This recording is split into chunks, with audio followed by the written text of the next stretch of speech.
card 24. For this problem, you need to know how to solve how many fit problems. And by that I mean any problem where you have a larger thing and a smaller thing, and you're asked how many of those smaller things or smaller bits or pieces fit in a larger piece or make up a larger whole.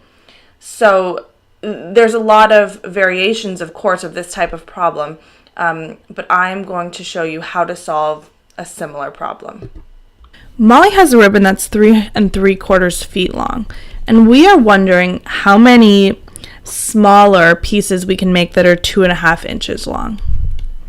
All right, and we're wondering how many hair ties she can make with the amount of ribbon. So we're wondering how many times 2.5 inches can go into 6 3/4 feet. So we first want to make the units the same, and let's put them both into inches. Again, this is already in inches, but we want to make this one into inches just because it will be simpler to turn the bigger one into the smaller one. And again, feet are larger than inches. And you should know that there are 12 inches in a foot. So to convert the units, what we want to do is make two fractions equal to each other. And this one will be the conversion rate, and this one will be what we're looking for. So the conversion rate, meaning 1 foot is 12 inches. It's as easy as that. Then the feet are on top, so we're going to put the feet on top again. We have 6 3/4 feet equals x. How many inches? Any variable you want. Now we just cross multiply, meaning we multiply those and these. So 1 times x is just x equals 6 3/4 times 12.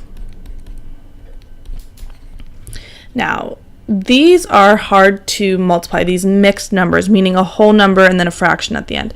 So we want to put it into either a decimal or an improper fraction. So since 3/4 is a decimal that you probably should memorize, you should have memorized, let's just turn it into a decimal. 6 3/4, 3/4 means 0.75, so it's 6.75 is the equivalent number times 12. So let's multiply those numbers. You can pause if you want to practice multiplying with decimals.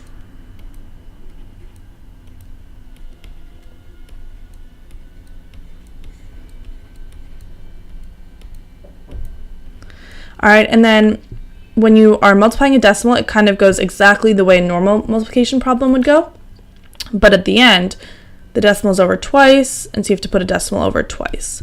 So our real answer is 81, because 0.00 doesn't mean anything. So x equals 81. All right, so what we've just solved for is the length of the ribbon. It's 81 inches long. That's the equivalent to 6 3/4 feet. So now we're wondering how many times will 2.5 inches go into that 81 inches? And we just do that by dividing. So 2.5 into 81. And the next thing we need to know is how to change 2.5 into a decimal. And you should know again, this is 2.5. 1/2 is 0.5. Now, when we're dividing with the decimal on the outside, you need to move it till it's gone. In this case, we moved it once, and we're going to move this one once, which ends up creating a 0 in that space. Now, 25 into 810. 25 into 81 is 360. If we subtract, 25 into 60 is 250. Subtract, we get 10. We'll add a 0 at the end. 25 into 100 is 4. And remember, you just add your decimal in the answer right above where the answer is in the inside number. So 2.5 into 81 is 32.4. And now we just need to answer the problem, which is how many hair ties can she make? If it goes in 32.4 times, that means that there's enough for 32 hair ties, and then there's a little bit extra. The 0.4 is extra. But if we're making a real thing for making hair ties, you don't make 0.4 of a hair tie, right? So the amount that we can make here is 32. That is our answer, okay?